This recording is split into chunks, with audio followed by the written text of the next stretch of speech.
Lágrimas vermelhas escorreram pelo rosto de uma mãe devota durante a procissão, abalando a fé de uma cidade inteira. Um fenômeno inexplicável transformou sua vida simples em uma jornada de provações divinas e dúvidas terrenas. Entre milagres e conflitos familiares, uma mulher comum torna-se símbolo de esperança e sacrifício. Uma história sobre fé verdadeira que transcende o visível. Prepare-se para se emocionar. Deixe seu like, inscreva-se e comente de onde você assiste esta revelação celestial. Nas terras ondulantes de um vilarejo quase esquecido pelo tempo, onde o céu parecia tocar as montanhas ao entardecer, vivia Dona Severina. Aos 72 anos, ela carregava no rosto cada história vivida, cada estação enfrentada, cada semente plantada. Suas mãos, calejadas como a casca das árvores centenárias que protegiam seu pequeno sítio, jamais conheceram o significado do descanso. Mas eram exatamente essas mãos que guardavam o segredo mais precioso daquelas paragens: a capacidade de fazer brotar vida até da terra mais árida. Naquela manhã de abril, quando o orvalho ainda adornava as folhas como pequeninos diamantes, Severina despertou com um aperto diferente no peito. Sentada na beira de sua cama de madeira gasta pelo tempo, olhou pela janela os primeiros raios de sol, que tinham pressa em anunciar o dia. Algo estava diferente.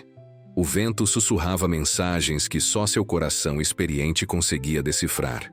Vai chover sangue antes que a lua cheia apareça 3 vezes, pensou, recordando o antigo ditado que sua avó repetia quando pressentia mudanças severas. Os pés descalços tocaram o chão de terra batida, sentindo a firmeza que sempre lhe deu sustento nos momentos de incerteza. Seu casebre humilde, construído pelas mãos do falecido marido 50 anos atrás, parecia acolhê-la num abraço silencioso todas as manhãs. As paredes de barro, testemunhas mudas de alegrias, lágrimas e rezas, guardavam segredos que jamais seriam revelados. Cada canto daquela casa contava um pedaço da história de Severina, uma história de resistência silenciosa e fé inabalável. Enquanto acendia o fogão a lenha para preparar seu café amargo, único luxo que se permitia diariamente, pensou nos 3 filhos que a vida lhe deu e depois levou para longe. Mãe, a cidade grande precisa da nossa força, disseram eles um após o outro, carregando malas pequenas cheias de sonhos grandes demais. O mais velho, Joaquim, agora era doutor na capital. O do meio, Antônio, trabalhava com coisas de computador, que ela jamais compreenderia. E Maria, a caçula que partira por último, deixando um vazio ainda maior, era professora em algum lugar do litoral. Todos mandavam dinheiro mensalmente. Todos telefonavam nos domingos. Todos prometiam voltar nas próximas férias. Mas a terra parecia engolir essas promessas, assim como engolia as sementes que Severina plantava a cada estação. O café subia, pela chaminé improvisada, espalhando seu aroma pela vizinhança quase deserta. Dos 20 casebres que um dia formaram a comunidade de Águas Claras, apenas 7 ainda mantinham suas portas abertas. Os jovens partiam, os velhos morriam, e o povoado definhava lentamente, como uma planta sem rega. Sebastião, seu vizinho mais próximo e único confidente desde a morte do marido, bateu a porta quando o sol já ia alto no céu. Severina, você sentiu o tremor esta madrugada? Perguntou ele com os olhos arregalados de quem viu assombração. Tremor nenhum, Sebastião. Foi só o vento forte sacudindo os galhos do jatobá, respondeu ela, servindo uma caneca de café ao amigo, mesmo sabendo que algo mais profundo agitava as entranhas daquela terra. Não foi vento não, mulher. A terra tremeu. Dona Jurema, do outro lado do córrego, disse que viu a água do poço balançar como se alguém tivesse jogado pedra. E o galo dela cantou fora de hora, 3 vezes seguidas. Severina balançou a cabeça em desaprovação. Conhecia bem as histórias exageradas de Jurema e sua tendência a transformar formigas em elefantes. Mas havia algo nos olhos de Sebastião, um temor genuíno que fez seu coração acelerar. E não é só isso, continuou ele, baixando a voz como quem revela um segredo de estado. Chegaram homens da cidade grande ontem à noite. Estão hospedados na pousada do seu antenor. Dizem que vieram para comprar terras. A xícara de barro quase escorregou dos dedos de Severina. Compradores de terra eram como urubus. Só apareciam quando sentiam o cheiro da morte. Neste caso, a morte lenta de Águas Claras. Que terras querem comprar? Não sobrou quase nada por aqui que valha o incômodo da viagem, disse ela, tentando soar desinteressada enquanto seu coração martelava contra as costelas. As nossas terras, Severina, todas elas, até seu sítio com a nascente. A nascente. Aquele pequeno olho d'água que brotava entre as pedras nos fundos de seu terreno era o verdadeiro coração de Águas Claras. Desde que se entendia por gente, Severina cuidava daquela fonte como se fosse uma extensão de sua própria vida. Mesmo nas secas mais severas, quando os outros poços da região secavam, a nascente de Severina continuava a jorrar água cristalina, como se alguma força divina a protegesse. E o que esses homens querem com nossa água? Já não bastou a mineradora que secou o Rio Grande há 10 anos? Questionou, sentindo a indignação subir pela garganta como fel. Dizem que vão construir um resort, Severina. Um lugar para gente rica descansar e tomar banho de cachoeira artificial. As palavras de Sebastião caíram como pedras em seu estômago. Um resort. Águas artificiais. Gente de fora invadindo o último suspiro de paz que restava naquele vale. E sua nascente, sua preciosa dádiva, transformada em atração turística para pessoas que jamais compreenderiam o sagrado fluir daquelas águas. Vão ter que me tirar morta daqui, sentenciou, com a firmeza de quem já enfrentou tempestades piores. Sebastião assentiu, mas seus olhos revelavam dúvida. Aos 78 anos, com uma perna mais curta que a outra e uma tosse que não cedia com chá nenhum, que resistência poderia oferecer? E Severina, sozinha naquele casebre, com que forças lutaria contra o progresso que vinha atropelando tudo pela frente? Eles estão oferecendo bom dinheiro, Severina. Dinheiro suficiente para comprar uma casa na cidade, perto dos seus filhos. Talvez seja hora de descansar um pouco, sugeriu ele, evitando seu olhar penetrante. Descanso é para quem está cansado, Sebastião. E eu ainda tenho muita terra para arar, muita semente para plantar. Quando o vizinho partiu carregando nos ombros o peso da incerteza, Severina sentiu que algo se quebrava dentro dela. Não era medo, nem mesmo tristeza. Era uma espécie de fúria silenciosa, daquelas que crescem lentamente como raízes profundas, infiltrando-se nos espaços vazios da alma. Naquela tarde, fez algo que não fazia há anos. Caminhou até o pequeno altar no canto da sala, acendeu uma vela para Santa Rita, a santa das causas impossíveis, e rezou. Não as orações decoradas que sua mãe lhe ensinara, mas palavras simples, diretas, nascidas da urgência do momento. Santa Rita, me dê força, não para mim, que já vivi o que tinha que viver, mas para esta terra que ainda tem vida para ar. A chama da vela tremeluzente parecia responder, dançando sombras nas paredes de barro. Por um instante, Severina sentiu-se observada, como se olhos invisíveis testemunhassem seu momento de vulnerabilidade. Um arrepio percorreu sua espinha quando, do lado de fora, um trovão cortou o céu sem nuvens, sinal que os antigos consideravam presságio de grandes mudanças. Na manhã seguinte, 3 batidas fortes na porta anunciaram a chegada dos visitantes indesejados. Severina, que já estava de pé desde o primeiro canto do galo, ajeitou o vestido surrado e amarrou um lenço colorido na cabeça. Pequeno ato de dignidade frente ao que viria. Eram 3 homens. 2 jovens de terno bem passado, com sapatos tão brilhantes que refletiam o sol, e um mais velho, cuja expressão amigável não conseguia esconder a ganância nos olhos pequenos. Este último se adiantou, estendendo a mão com um sorriso largo demais para ser sincero. Dona Severina? Sou Valdomiro Mendes, diretor da Novo Horizonte Empreendimentos. Estes são meus associados Lucas e Fernando. Esperamos não estar incomodando tão cedo. Severina não aceitou o aperto de mão, nem ofereceu café. Quebra imperdoável da etiqueta rural que sinalizava claramente sua posição. Estou de pé desde que Deus pintou o dia de azul, moço. O que querem aqui? O sorriso de Valdomiro vacilou por um segundo, mas logo se recompôs. Homens como ele não chegavam onde chegavam, sem saber lidar com resistência.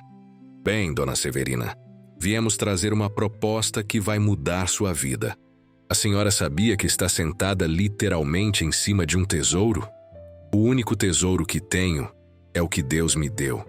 Essa terra para plantar e água limpa para beber, respondeu secamente. Imperturbável, Valdomiro continuou seu discurso ensaiado, falando sobre desenvolvimento, oportunidades, valorização imobiliária. Palavras que soavam estrangeiras nos ouvidos de Severina. Enquanto ele falava, os outros dois circulavam pelo terreno, tirando fotos, fazendo anotações, medindo passos como abutres estudando uma presa. E por isso, dona Severina, concluiu ele finalmente, estamos dispostos a oferecer R$300 mil por sua propriedade. É mais do que o dobro do valor de mercado. 300 mil. Era dinheiro suficiente para comprar 10 casebres como o seu.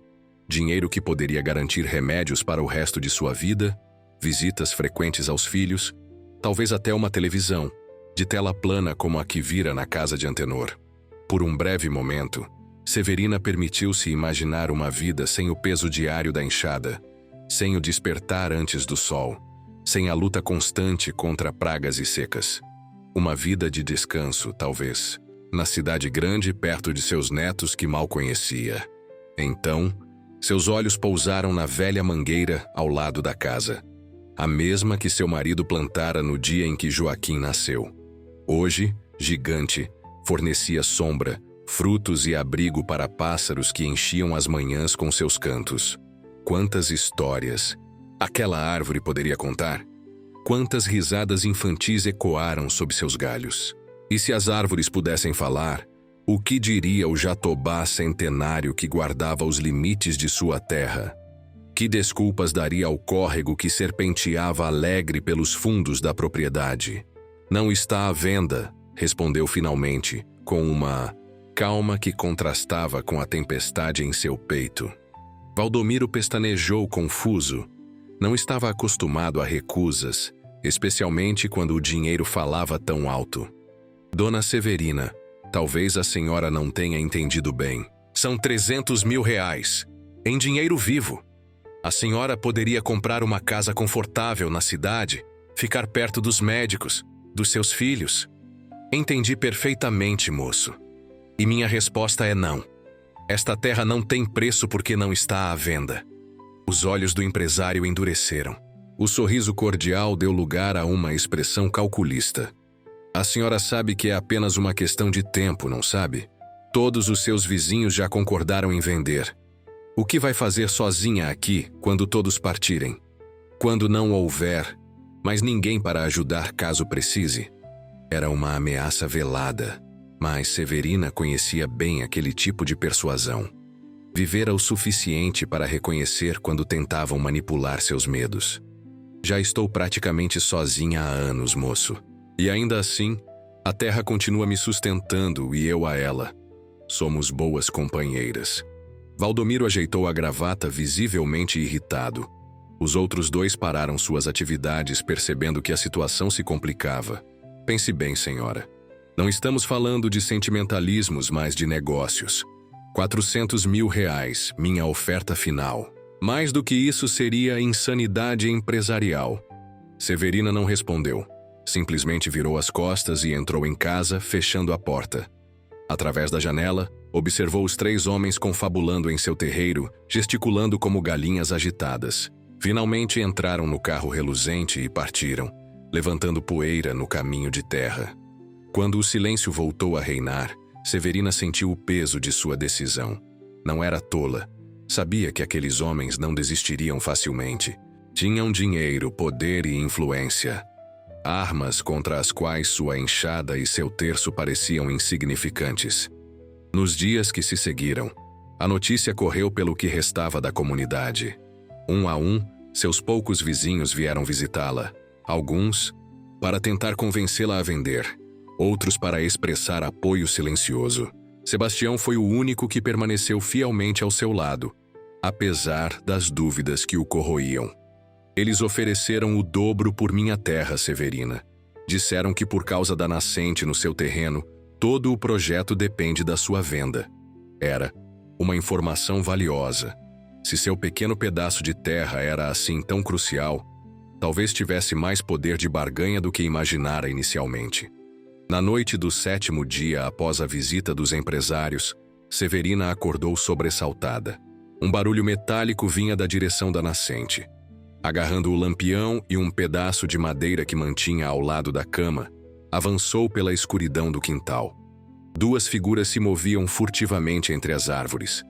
À luz fraca do lampião, reconheceu os jovens assistentes de Valdomiro. Um deles segurava algum tipo de equipamento que refletia o luar. "O que fazem na minha propriedade a esta hora?" bradou com uma voz que não revelava medo algum. Os homens congelaram, pegos em flagrante.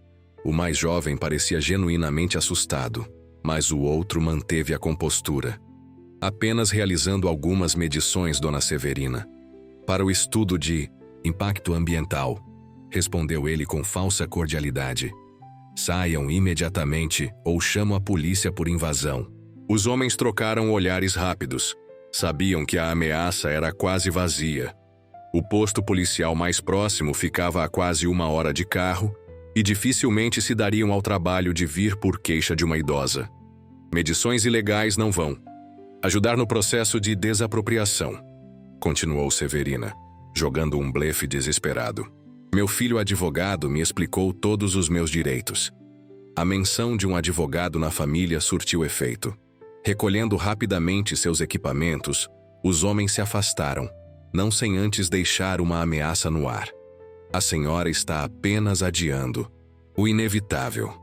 Este projeto vai acontecer com ou sem sua colaboração." Quando desapareceram na escuridão, Severina deixou-se cair sobre um tronco caído, tremendo não de medo, mas de fúria. Estavam dispostos a agir nas sombras como ladrões. O que mais seriam capazes de fazer?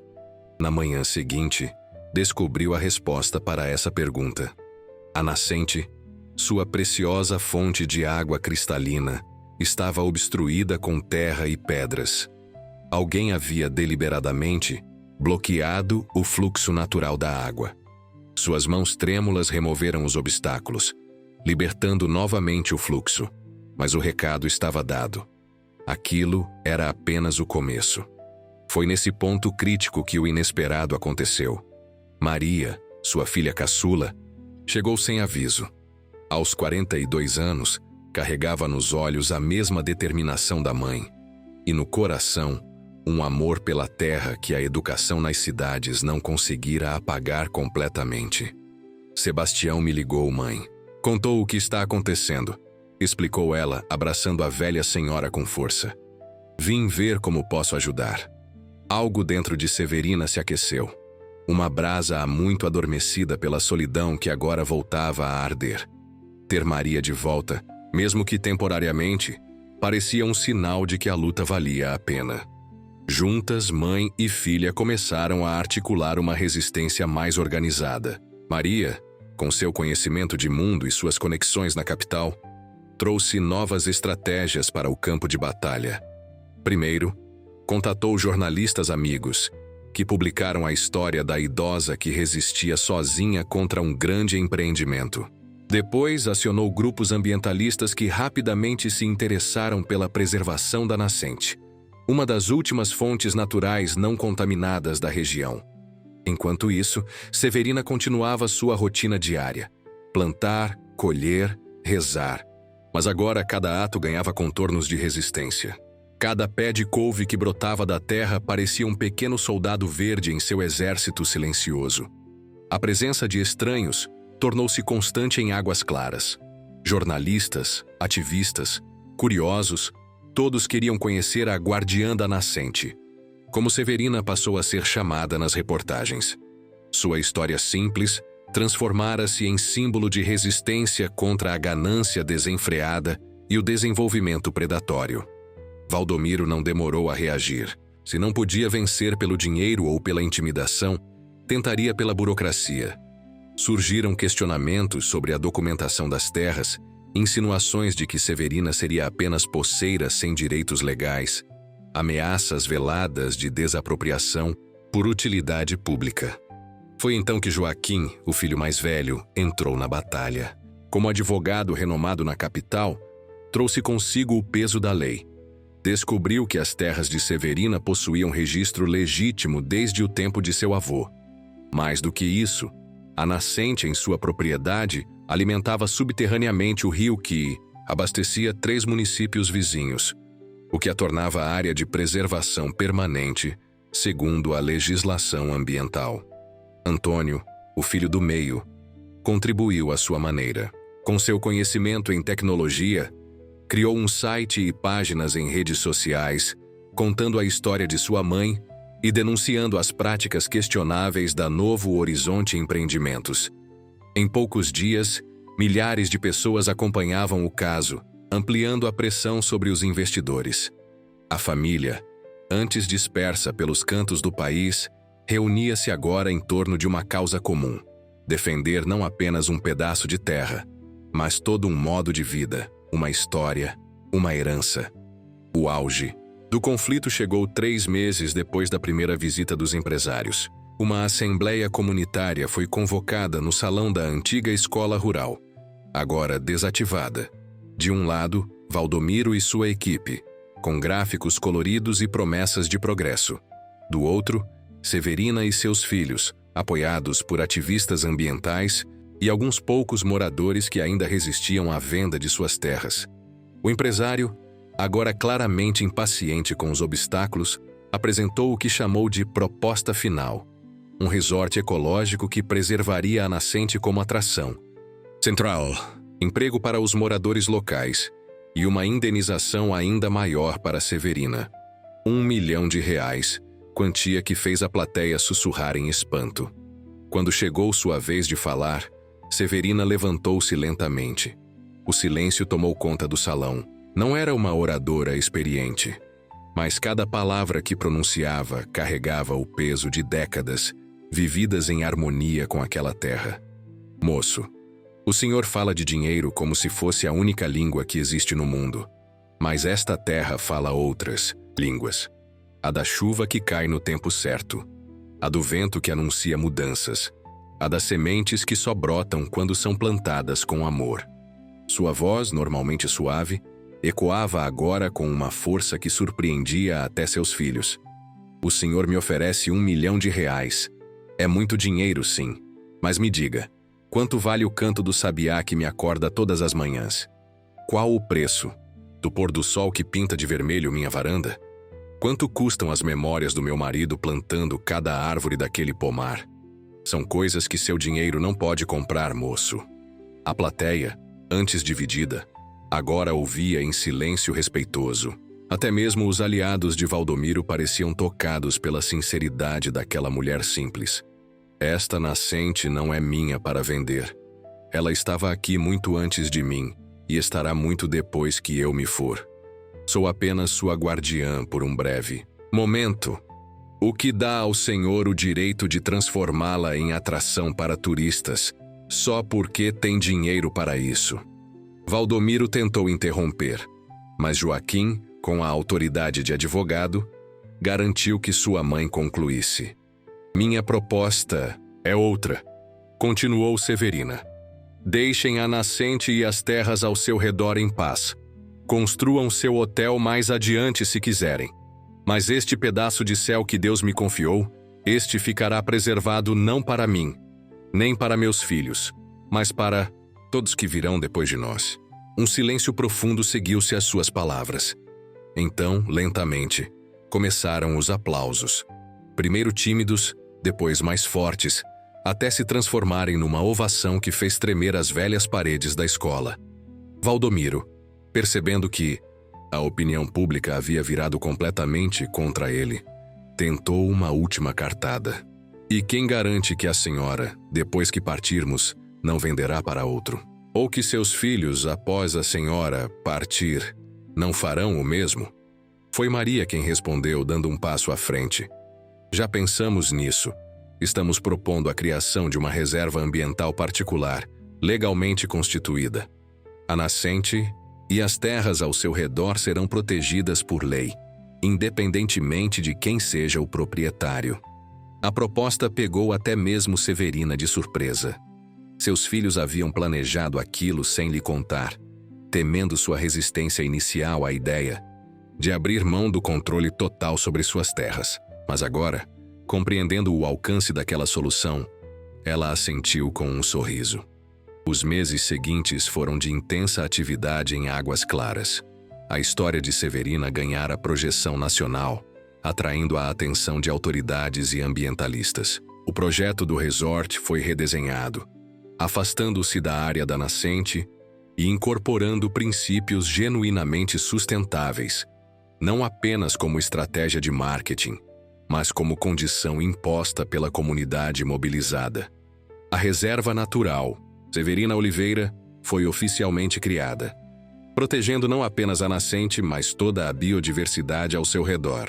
Um pequeno centro de educação ambiental foi construído na entrada da propriedade, onde visitantes poderiam aprender sobre a importância da preservação das fontes de água. Ironicamente, a reserva tornou-se uma das principais atrações da região, mais visitada até mesmo que o resort de luxo que finalmente foi construído a 2 quilômetros dali.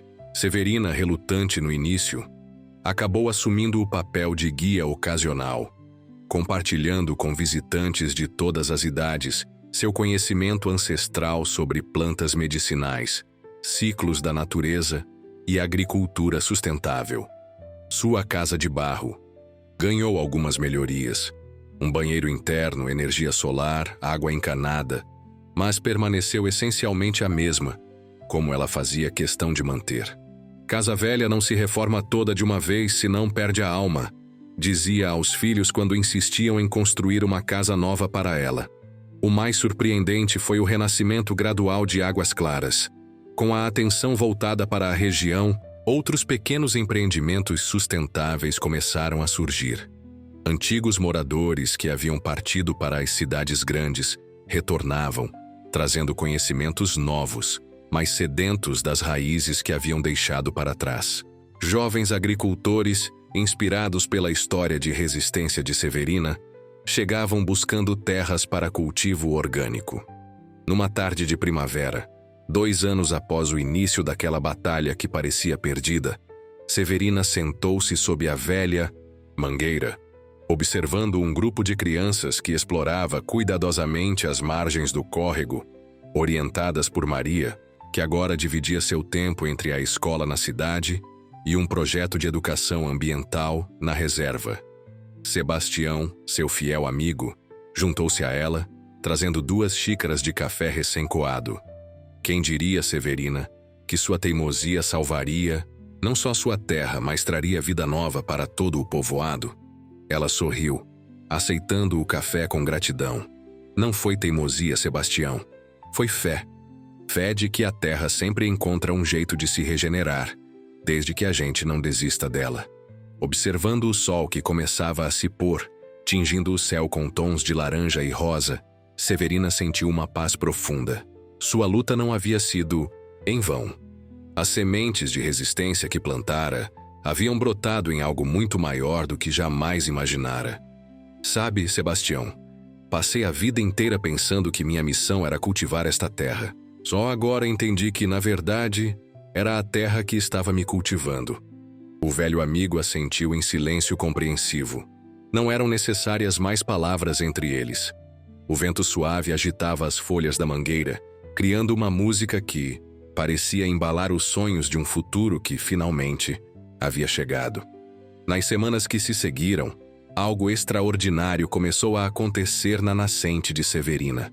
A água, sempre cristalina, passou a apresentar uma coloração levemente azulada em certas horas do dia, especialmente ao amanhecer.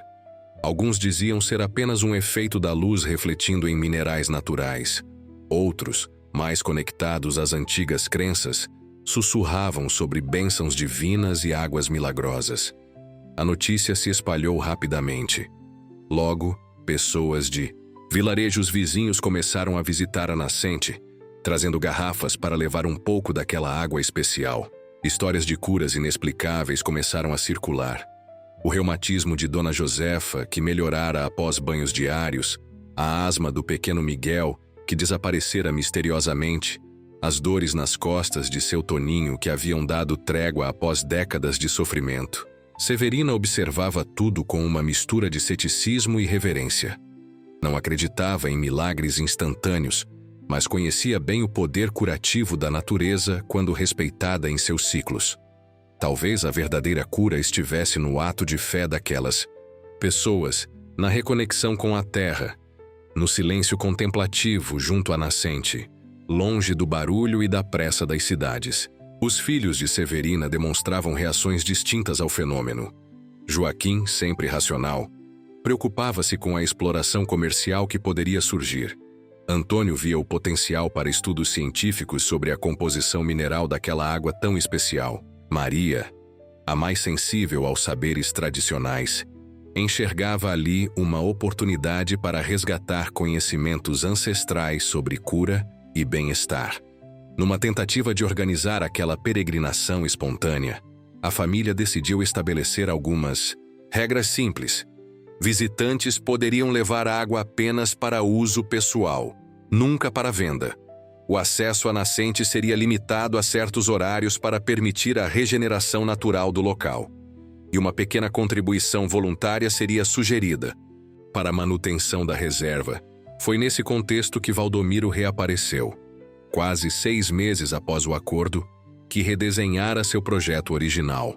Desta vez, veio sozinho, sem a postura arrogante de antes.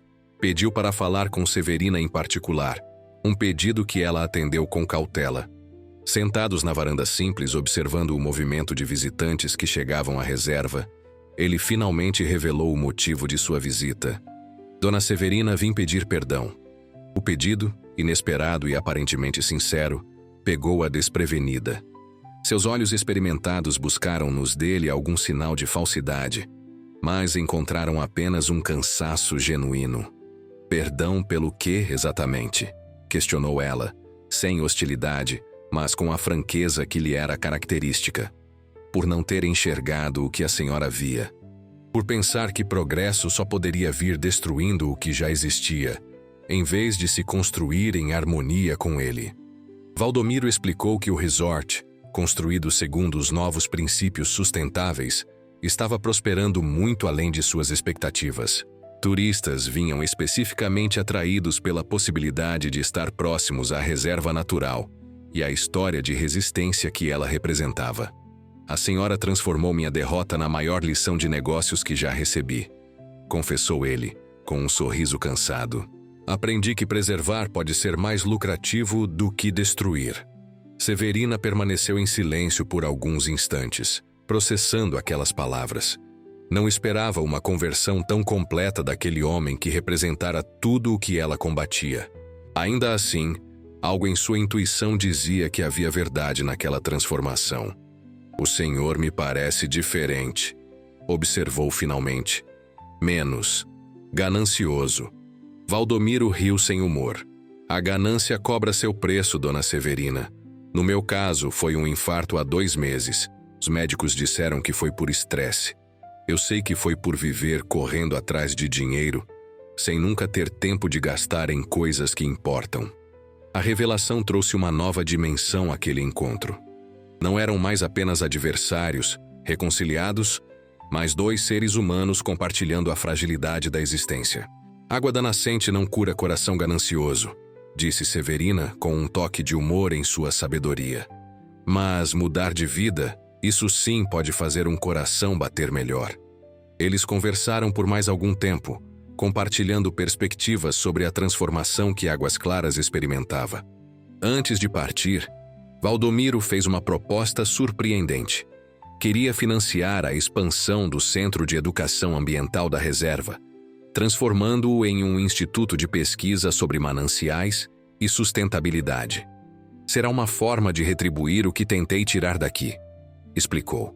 E talvez ajude outras comunidades a preservarem suas próprias nascentes. Severina não deu resposta imediata. Precisava consultar seus filhos e a comunidade que agora participava ativamente das decisões sobre a reserva. Mas a semente daquela ideia encontrou solo fértil em seu coração. 2 anos se passaram desde então. O Instituto Águas Claras de Pesquisa Ambiental tornou-se realidade, atraindo cientistas, estudantes e ativistas de todo o país.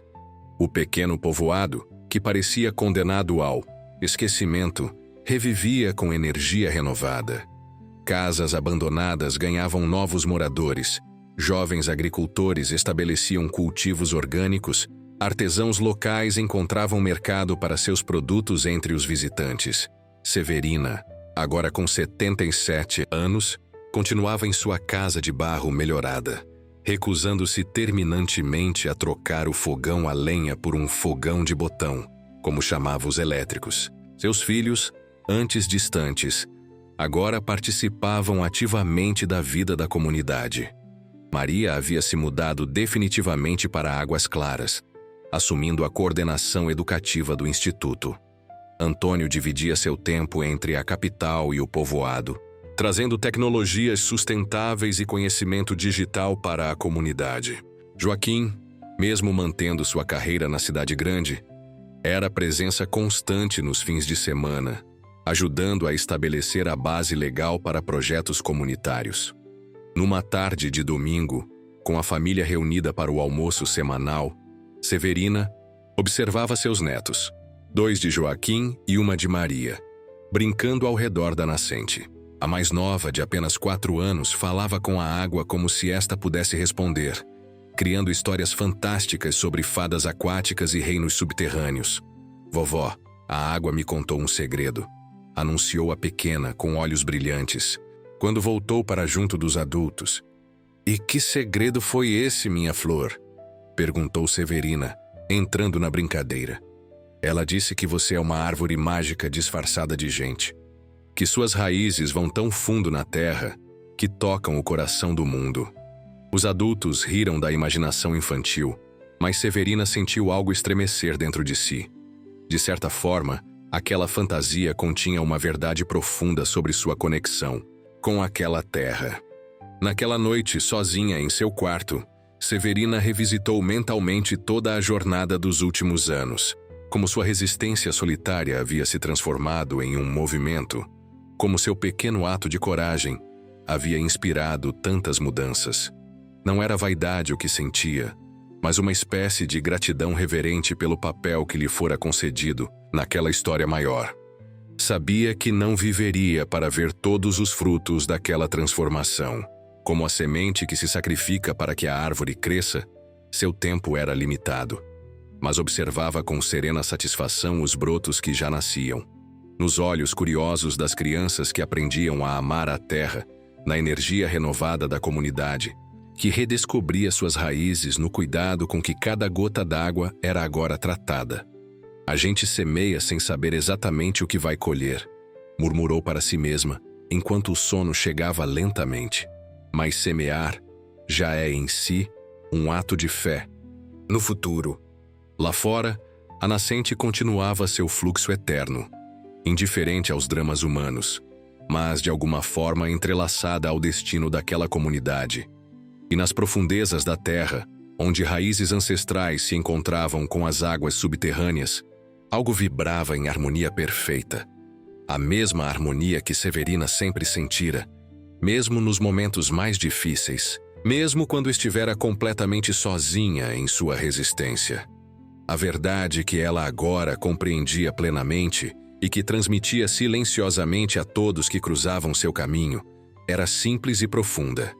Ninguém está realmente sozinho quando se coloca a serviço da vida. E não há força mais poderosa que a de uma semente determinada a florescer, não importa quão árido pareça o solo. À medida que as estações se sucediam e Águas Claras florescia em sua nova identidade, a história de Severina tornava-se lenda, transmitida de geração em geração. não como o relato de uma batalha entre o progresso e a tradição, mas como lembrança perene de que verdadeiro progresso só existe quando honra as raízes do passado, enquanto estende seus galhos para o futuro. E a pequena nascente continuava, seu murmúrio constante, guardando segredos antigos e prometendo histórias novas, num ciclo infinito de renovação que, como a própria vida, encontra sempre um caminho para seguir adiante.